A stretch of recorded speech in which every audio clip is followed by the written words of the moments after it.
How to log in with Discord token full guide. In this video, what we're going to be doing is I'm going to be quickly showing you on how you can log in with your Discord token in the easiest way.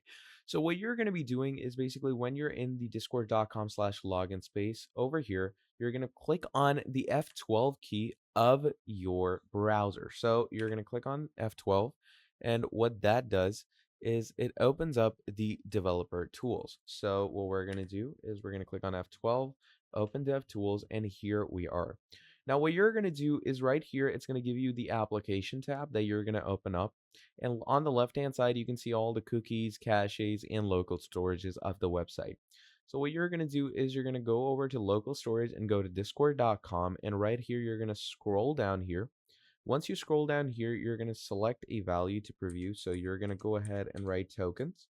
And once you write in tokens, right here, you're going to add in your token value.